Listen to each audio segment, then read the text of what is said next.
for another hitters roundtable. We'll see how that goes down there at spring training. But in the meantime, the compound, Ian Happ, you see Dansby, Nico, and there's Jed. I know something is going to be discussed, so let's not waste time. Let's get to the live episode, The Quiet Storm and the compound. Ian Happ, the floor is yours, man.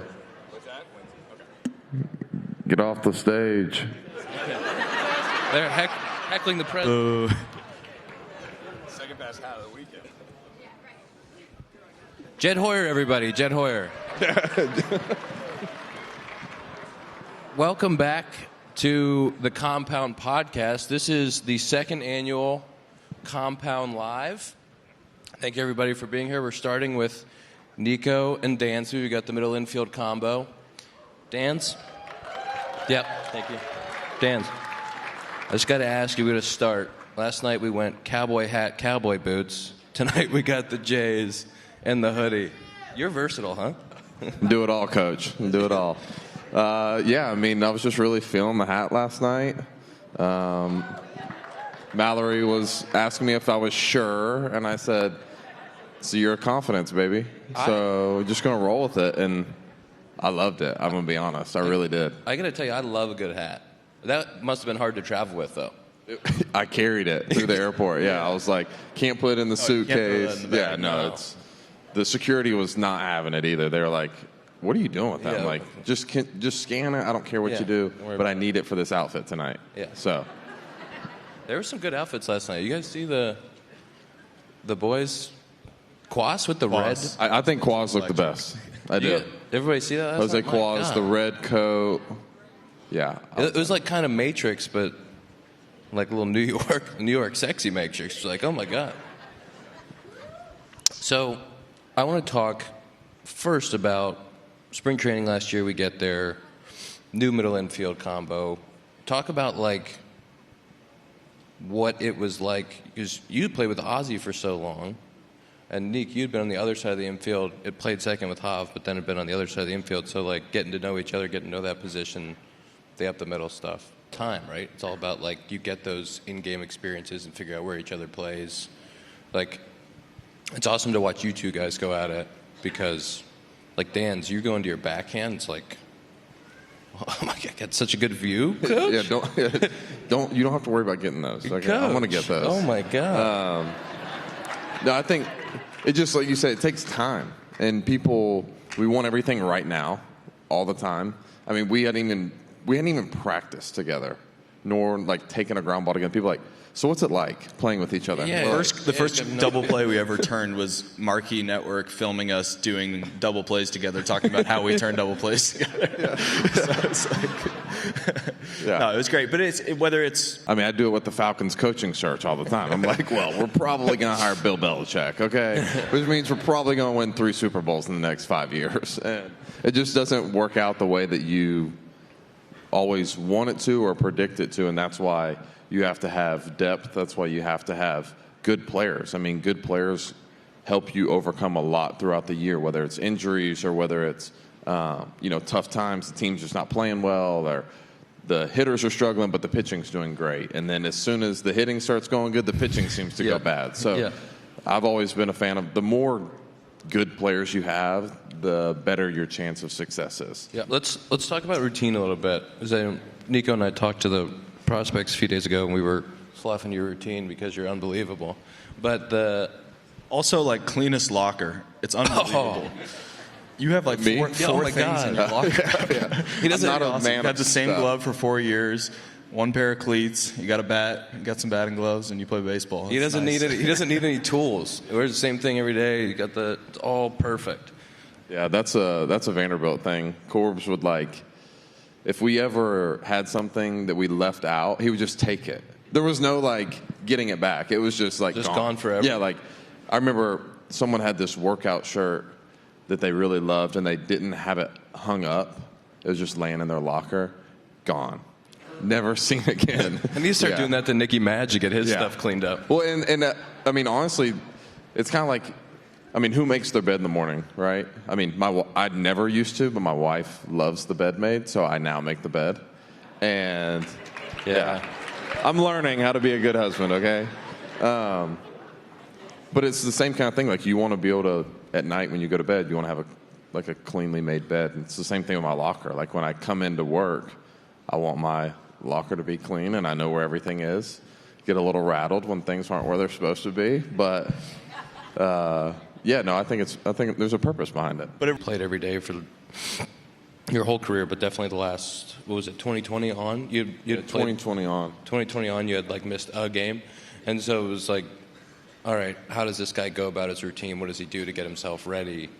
And just seeing the simplicity, seeing the ability to go, all right, all I have to do today is do my hands work.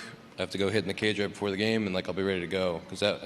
Like learning, can you talk a little bit about just like learning the day game schedule at Wrigley, like the difference between that? Yeah, I feel like that was probably the biggest challenge for me this year was understanding the routine that had worked for me in the past doesn't necessarily equate to the routine working here, just because you're pretty much guaranteed Friday, Saturday, Sunday being at 1 o'clock.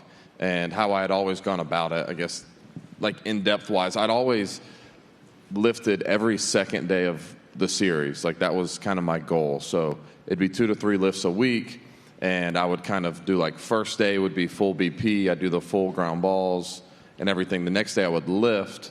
I wouldn't hit outside, but I'd hit in the cage, and I'd still do my hands work. Then the third day would usually be a day game kind of show and go.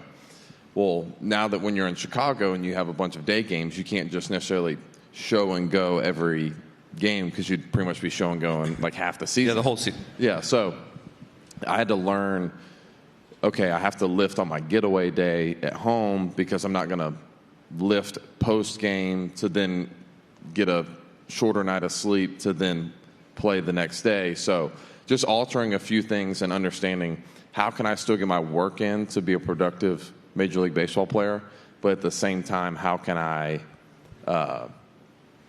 get my rest and maximize the ability to play? And that's something that I know us three had talked a lot about was like, if it's going to take away from your ability to play that night, it's not worth it. It's not worth it. And learning how to balance when it is and when it's not. So back in the cage, you're swanging it. Yep. Podcast guy. Podcast. Is it a podcast if it's visual too? Say that again. Like it's a YouTube thing. Yeah, it's kind of all the above, you know. Is it going to? One of my best friends really loves like photography, videography, producing content. He teaches at a high school, and so we kind of convinced me to evolve my game a little bit when it came to content and doing podcast stuff. So it's a really good way for us to just stay connected. And yeah, we were like, we love talking about whether it's sports or having people on and just having like real conversations. Like, why not let's just like record them now, you know, and then just put it out there for other people to see. So we're starting to do that and hopefully be able to continue it throughout the season.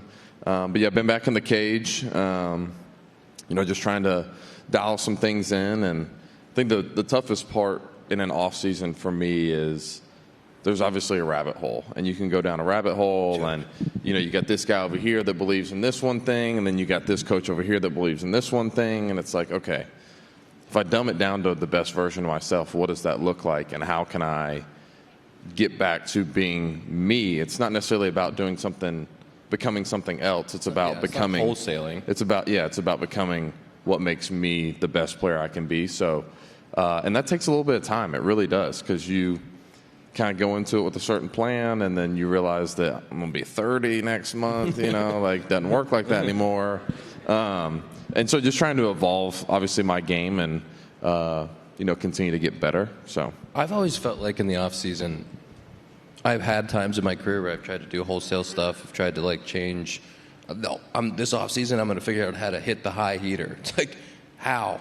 You're going to spend the whole off season hitting enough high flips and a high machine? Like, it's still not, you know, don't get the game reps. And like after that, I kind of started to feel like, all right, I can work on some little things. I can do mental cues, but until spring training, like I'm not really going to know where I am or what it feels like. Well, I think one thing that, you know, talking to some of the young kids yesterday too, is I can tell you all day long that you need to do X, Y, and Z, but if you don't believe it, then it's not going to work. And so the more that you can find something that you believe in, that you're convicted in, and that you feel that you can kind of believe in for the whole season. And that's the crazy part about that is that changes. Yeah. Right? And sometimes week to week. One year you may think one thing, and it works beautifully. The next year, you think that same thing and it doesn't work anymore. So you got to really find something that you believe in. And I feel like once you find that, then you create the routine and process and say, from February 7th is when I'm getting to AZ till, hopefully November 2nd when the last out of the World Series is, I'm going to do this, and this is going to work for me, and this is going to give me my best chance to be successful over 700 at-bats. Yeah, and you make like little adaptations in the season when you feel something. But I think we said this to the kids the other day too, is like the biggest issue or the worst thing you can do to yourself is like it's May 5th and you're like, panic, I got to change something. I started out 1 for 30 in spring last year. I was about ready to hit left-handed. That's pretty good, Coach. I mean, y'all. I joke Did your about that all the time. your homer you hit at the end of spring training, that feel significant at the time, even though? Oh my gosh! I thought I saved my career, honestly. But then you had the best possible start you could have to a season. I know, it was like this, and it just makes you go. It's the stupidest sport. I want to suck every spring training. Yeah. And it's crazy when you start thinking like spring doesn't really matter. And I'm not saying that you don't care. You're not trying to get into a certain groove, but I've hit 400 in spring training and hit 230 in a season. Then I've hit 040 and I've hit well in a season. So it has no bearing on what's actually going to happen during the season. Yeah. I joke about hitting left-handed. I do hit left-handed a lot though. In like the pre-game. Yeah. I hit left-handed a lot before the game. It just kind of makes me feel like a kid again and like more or less bring some joy back because no one's ever coached my left-handed swing. There's no drills, and it's so natural. You know what I mean? I'm like, man, I wish I could hit right-handed like this. But That's why Nico swings harder left-handed. yeah, Got to move both ways. It's just you don't even think about it. You're like, whoop. All right, fellas. Thank you for coming on. Thank you for hanging out. That is Dansby and Nico Compound Live. Thank you, guys.